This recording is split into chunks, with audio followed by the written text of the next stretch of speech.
big news in my life. I got highlights in my hair.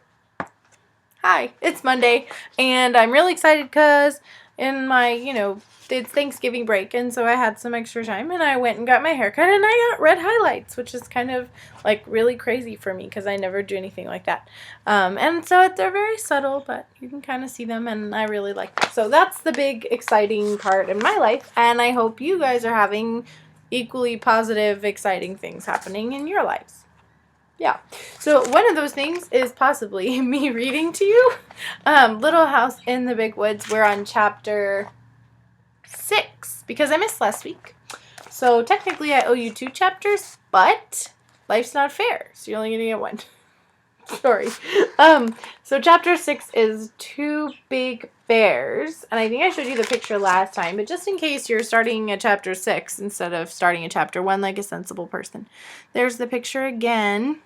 And so one of the bears obviously is actually a bear, and the other one is maybe not so much a bear as a tree. So, chapter 6, 2 big bears. Then, one day, Pa said that spring was coming.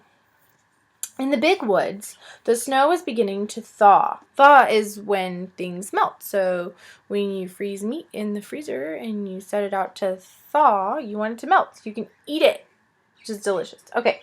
So the snow was beginning to thaw or melt. Bits of it dropped from the branches of the trees and made little holes in the softening snowbanks below. At noon, all the big icicles along the eaves of the house quivered and sparkled in the sunshine, and drops of water hung trembling at their tips. Pa said he must go to town to trade the furs of the wild animals he had been trapping all winter. So one evening he made a big bundle of them. There were so many furs that when they were packed tightly and tied together, they made a bundle almost as big as Pa. Very early one morning, Pa strapped the bundle of furs on his shoulders and started to walk to town. There were so many furs to carry that he could not take his gun. Remember we talked about how there's wild animals and maybe some very not nice people, and so that's a little bit dangerous and scary, but there you go. Ma was worried, but Pa said that by starting before sunup and walking very fast all day, he could get home again before dark. The nearest town was far away. Laura and Mary had never seen a town. They had never seen a store. They had never even seen 2 houses standing together. But they knew that in a town there were many houses and a store full of candy and calico, which is a kind of fabric, and other wonderful things, powder and shot and salt and store sugar. They knew that Pa would trade his furs to the storekeeper for beautiful things from town, and all day they were expecting the presents he would bring them. When the sun sank low above the treetops, and no more drops fell from the tips of the icicles, they began to watch eagerly for Pa. The sun sank out of sight, the woods grew dark, and he did not come. Ma started supper and set the table, but he did not come. It was time to do the chores, and still he had not come. Ma said that Laura might come with her while she milked the cow. Laura could carry the lantern. So Laura put on her coat, and Ma buttoned it up, and Laura put her hands into her red mittens that hung by a red yarn string around her neck, while Ma lighted the candle in the lantern. I've seen mittens like that on kids today, but they're not on a string. They're on I don't really understand. It's like a scarf, I guess, but then it has mitten pockets on the end, which seems very clever to me because you can just take your hands out if you need to do something. Whereas if you have gloves on, you have to take them off and then you have to do something with them. And if you put them in your pocket, they fall out. Done that. And then you lose them and your hands are cold. So I like the mittens on a string idea. Laura was proud to be helping Ma with the milking, and she carried the lantern very carefully. Its sides were of tin, with places cut in them for the candlelight to shine through. I made a lantern like that when I was a kid. I forget when. I don't know. Maybe my parents know. Parents, if you're watching, you can comment. And but it was in school sometime, and maybe we made them more than once. We probably had lots of them. But we would take a tin can, like you have green beans or pumpkin or peaches or whatever you eat out of cans, and you wash it, and you take the label off, and you take a hammer and your nail with your parents' supervision, of course, because you would not want to hammer your finger to the tin can. That would be very bad. And you carefully tap holes in the tin, and And then, of course, the inside is very sharp then, so you don't put your hands inside. That's very silly, silly idea. And but then you put a candle in. Makes a really pretty lantern. And I think we even had an adult help us like make a bigger hole on either side on the top and make a little handle out of a coat hanger. It sounds like a fun project. Your mom can maybe Google it, or your dad, and you can do that together. It'd be fun. So that would be a lantern kind of like Laura's. So the sides were tin, places cut in them for the candlelight to shine through. And it kind of reflects it, and we're just going to keep reading. Okay. I got enough sleep this weekend, and so I'm a little bit hyper. I'm sorry. When Laura walked behind Ma on the path to the barn, the little bits of candlelight from the lantern leaped all around her on the snow. The night was not yet quite dark. The woods were dark, but there was a gray light on the snowy path, and in the sky there were a few faint stars. The stars did not look as warm and bright as the little lights that came from the lantern. Laura was surprised to see the dark shape of Suki, the brown cow, standing at the barnyard gate. Ma was surprised, too. It was too early in the spring for Suki to be let out into the big woods to eat grass. She lived in the barn. But sometimes, on warm days, Pa left the door of her stall open so she could come out into the barnyard. Now, Ma and Laura saw her behind the bars waiting for them. Ma went up to the gate and pushed against it to open it. But it did not open very far, because there was Suki standing against it. Ma said, "Suki, get over." She reached across the gate and slapped Suki's shoulder. Just then, one of the dancing little bits of light from the lantern jumped between the bars of the gate, and Laura saw long, shaggy black fur and two little glittering eyes. Suki, who remembers a cow, had thin, short, brown fur. Suki had large, gentle eyes. Ma said, "Laura, walk back to the house." So Laura turned around and began to walk toward the house. Ma came behind her. When they had gone part way, Ma snatched her up, lantern and all, and ran. Ma ran with her into the house and slammed the door. Then Laura said, what do you think it was?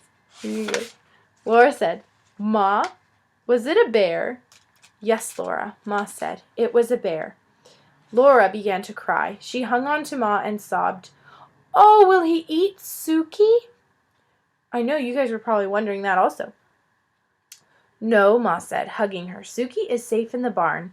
Think, Laura, all those big heavy logs in the barn walls, and the door is heavy and solid, made to keep bears out. No, the bear cannot get in and eat Suki." Laura felt better then.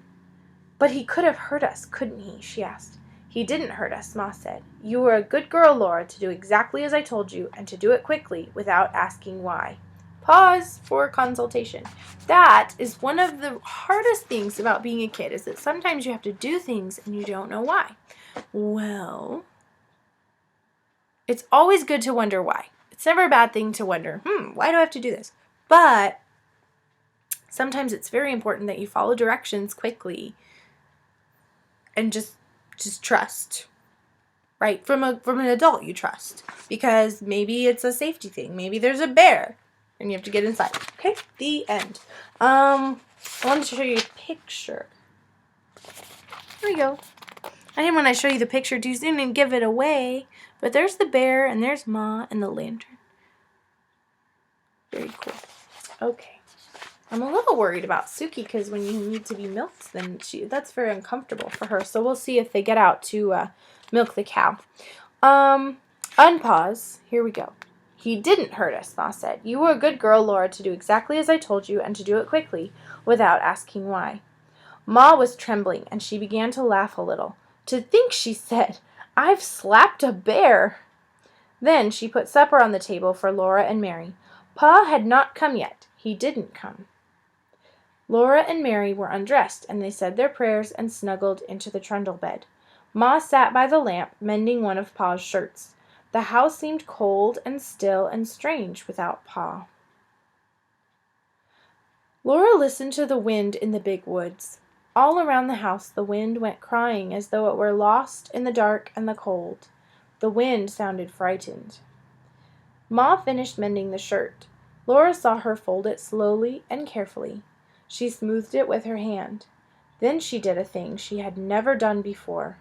She went to the door and pulled the leather latch string through its hole in the door so that nobody could get in from outside unless she lifted the latch. She came and took Carrie, all limp and sleeping, out of the big bed. She saw that Laura and Mary were still awake, and she said to them, "Go to sleep, girls. Everything is all right. Pa will be here in the morning." Can you imagine how scared she must be? Because even though she's telling the little girls everything is okay, she doesn't know if it's okay. Maybe Pa got hurt. Maybe Pa is missing. She doesn't know. That's very scary. Then she went back to her rocking chair and sat there rocking gently and holding baby Carrie in her arms. She was sitting up late, waiting for Pa, and Laura and Mary meant to stay awake too till he came. But at last they went to sleep. In the morning, Pa was there. He had brought candy for Laura and Mary and 2 pieces of pretty calico to make them each a dress. Mary's was a china blue pattern on a white background, and Laura's was dark red, with little golden brown dots on it. Ma had calico for a dress, too. It was brown, with a big feathery white pattern all over it. They were all happy because Pa had got such good prices for his furs that he could afford to get them such beautiful presents. The tracks of the big bear were all around the barn, and there were marks of his claws on the walls, but Suki and the horses were safe inside. All that day the sun shone, the snow melted, and little streams of water ran from the icicles, which all the time grew thinner. Before the sun set that night, the bear tracks were only shapeless marks in the wet, soft snow. After supper, Pa took Laura and Mary on his knees and said he had a new story to tell them. So this is the story of Pa and the Bear in the Way. When I went down to town yesterday with the furs, I found it hard walking in the soft snow. It took me a long time to get to town, and other men with furs had come in earlier to do their trading. The storekeeper was busy, and I had to wait until he could look at my furs. Then we had to bargain about the price of each one, and then I had to pick out the things I wanted to take in trade. There we go. So it was nearly sundown before I could start home. I tried to hurry, but the walking was hard and I was tired, so I had not gone far before night came and I was alone in the big woods without my gun. There were still 6 miles to walk, and I came along as fast as I could.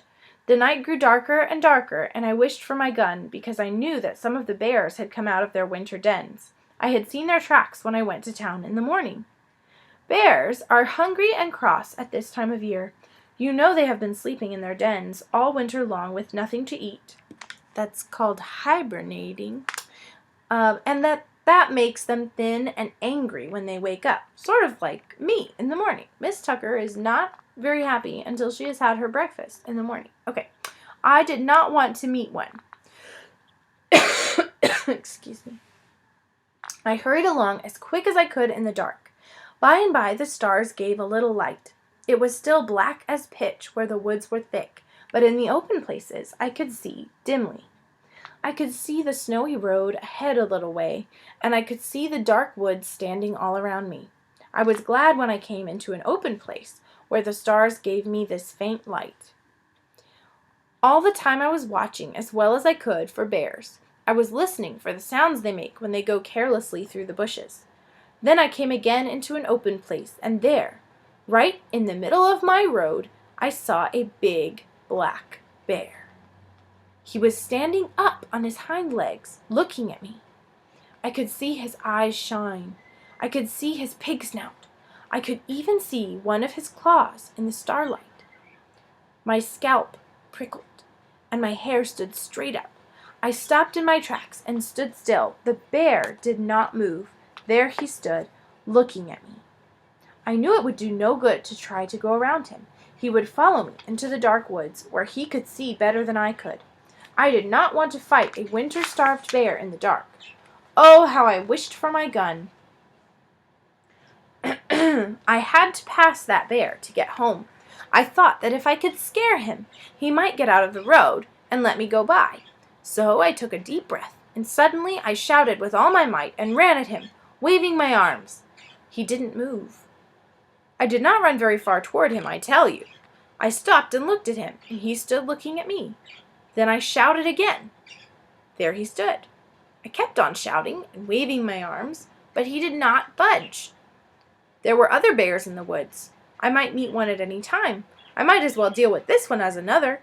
Besides, I was coming home to Ma and you girls. I would never get here if I ran away from everything in the woods that scared me. So at last I looked around, and I got a good big club, a solid, heavy branch that had been broken from a tree by the weight of snow in the winter. I lifted it up in my hands, and I ran straight at that bear. I swung my club as hard as I could and brought it down, bang, on his head. And there he stood, for he was nothing but a big, black, burned stump. I had passed it on my way to town that morning. It wasn't a bear at all. I only thought it was a bear, because I had been thinking all the time about bears, and being afraid I'd meet one. It really wasn't a bear at all? Mary asked. No, Mary, it wasn't a bear at all. There I had been yelling and dancing and waving my arms all by myself in the big woods, trying to scare a stump. Laura said, ours really was a bear, but we were not scared because we thought it was Suki. Pa did not say anything, but he hugged her tighter. Ooh, that bear might have eaten Ma and me all up, Laura said, snuggling closer to him. But Ma walked right up to him and slapped him, and he didn't do anything at all. Why didn't he do anything? I guess he was too surprised to do anything, Laura, Pa said. I guess he was afraid when the lantern shone in his eyes, and when Ma walked up to him and slapped him, he knew she wasn't afraid. Well, you were brave too, Laura said, even if it was only a stump. You thought it was a bear. You'd have hit him in the head with a club if he had been a bear, wouldn't you, Pa? Yes, said Pa, I would. You see, I had to. Then Ma said it was bedtime. She helped Laura and Mary undress and button up their red flannel nightgowns. Excuse me. Da-da-da-da-da. They knelt down by the trundle and said their prayers. Now I lay me down to sleep. I pray the Lord my soul to keep. If I should die before I wake, I pray the Lord my soul to take. Ma kissed them both and tucked the covers in around them. They lay there a while, looking at Ma's smooth, parted hair and her hands busy with the sewing in the lamplight. Her needle made little clicking sounds against her thimble, and the thread went softly, swish, through the pretty calico that Pa had traded furs for. Laura looked at Pa, who was greasing his boots. His mustaches and his hair and his long brown beard were silky in the lamplight, and the colors of his plaid jacket were cheerful. He whistled cheerfully while he worked, and then he sang. The birds were singing in the morning, and the myrtle and the ivy were in bloom, and the sun o'er the hills was a-dawning. 'Twas then that I laid her in the tomb. It was a warm night. The fire had gone to coals on the hearth, and Pa did not build it up. All around the little house in the big woods there were little sounds of falling snow, and from the eaves there was the drip, drip of the melting icicles. In just a little while the trees would be putting out their baby leaves, all rosy and yellow and pale green, and there would be wild flowers and birds in the woods. Then there would be no more stories by the fire at night, but all day long Laura and Mary would run and play among the trees, for it would be spring. And that's the end of chapter 6, I'm very sorry to say.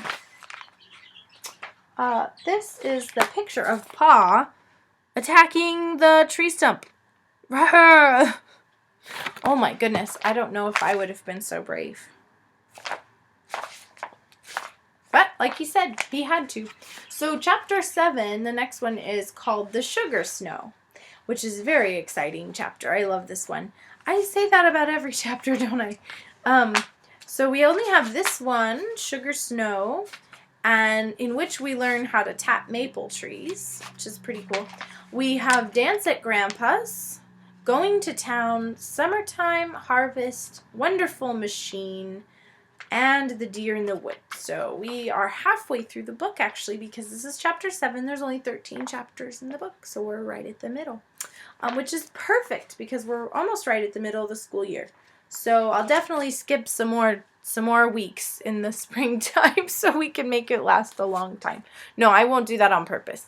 But thanks for joining me again for the next chapter of Little House in the Big Woods. I hope you're enjoying it. I hope that it's inspiring you to look up more books by Laura Ingalls Wilder. She has lots of books in the series, and they're all really good. Farmer Boy was not my favorite, but it was still pretty awesome. And it's just a really cool way to learn about life in a different time, as I've told you. So thanks for joining me. I hope you're having a great Thanksgiving break. And if you're not on break yet and you're watching, hang in there. It's only a couple more days, and then you have a really wonderful holiday in which you get to be thankful for all the blessings in your life. I am thankful that I do not have to trade furs for fabric to make my own clothes, that I can go to a store and try on lots of different things and choose what I like. And I'm also thankful that I have never had to fight a bear or even a stump that looks like a bear. And I am thankful for all of the houses and the people around me, and the community that I live and work in, and my family and my friends. And I'm thankful for my little parakeet over there making all these sweet noises. And I'm thankful for you, because you listen to me go on and on week after week, and you're still coming back. So I hope you have a great Thanksgiving break, and we'll see you back next Monday. Bye.